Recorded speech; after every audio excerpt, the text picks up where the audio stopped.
want to talk about your comedy special. Mm-hmm. I said it, y'all thinking it. I read that what motivated you in terms of your latest special was that you felt like you were kind of left out of the conversation in terms of other comedians or comedy. Mm-hmm. Is that accurate? My whole career has been stand-up. That's where I started at. That's all I've done, back to back. Every stand-up show you could think of, whatever. That's what I've been on. Mm-hmm. But then, like, after Get Out and I started booking all these movies, I think people forgot that I did stand-up.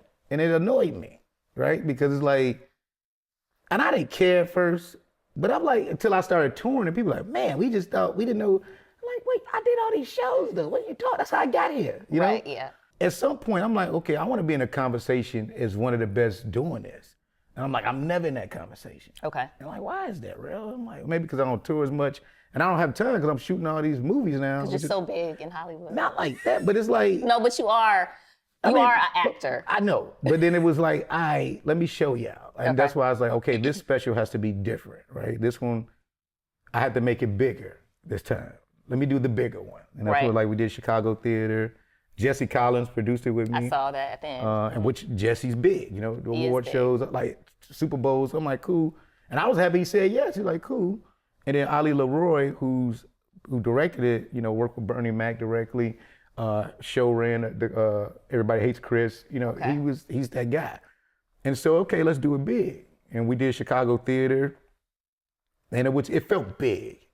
And I mean, from like everything I did with this special literally was like, I remember I was getting like picked on at school one day, and I stood up for myself and roasted everybody that was talking crazy. But I came home and I was so upset though, because it was, you know, I stood up to him, but it was hurtful. Yeah. You know, and so my mother was just like, someday they're gonna all change your name, and you know, these lights, and you don't have to worry about them.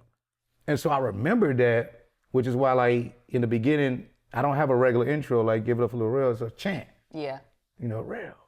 That's based off my mom saying that. And so I was like, cool.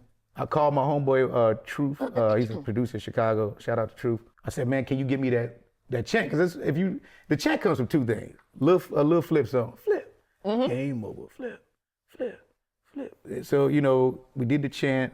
And it was electric when it came out. And then I kept hearing this house track in my head. Everybody think it's Kanye's track, but it's not. It's not? He took it from an old house song. Oh, but we're not from Chicago. We don't know how. I know. We don't know so I know. So that's why it was cheap for me to get, because I got the original track.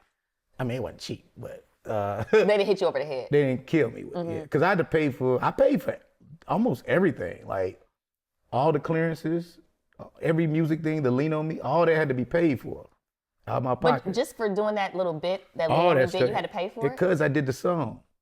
But you're not, okay. It's so crazy, yeah. And HBO was like, we get this your budget, so if you want that stuff, you got to pay for it. Right. Like, well, I will then. Well, one of my favorite parts, it was hilarious, but the end really made me feel like it was Chicago smoking on, hey. Yeah. I was like, oh my gosh, he is from Chicago. They opened the show. So we decided to put the opening at the end with them. And I loved it. But the crowd didn't know Crucial Conflict was going to be there.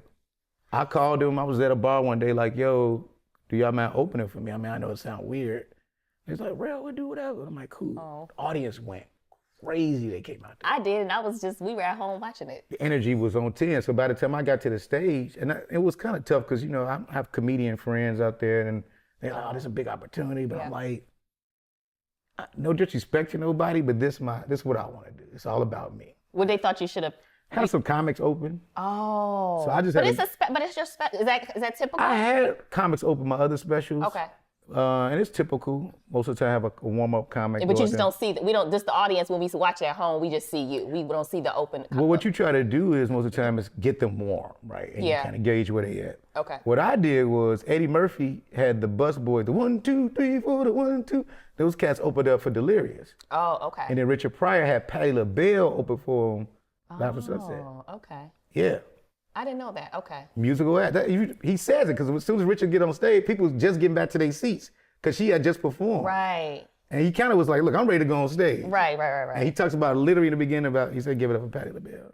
Interesting. Okay, so that has something to do with why you chose. Yeah, and it felt big. And it was probably the smartest decision I could have ever made because the energy was insane. I bet. It felt so, like, organic. It felt like I was like, oh, this is Chicago. Like this makes It felt like somebody wrote recently on one of those lists. I made one of those top 10 lists or whatever. And it was like, felt like we was at a block club party in Chicago. Oh, I nice. love that. Nice. That's like exactly what that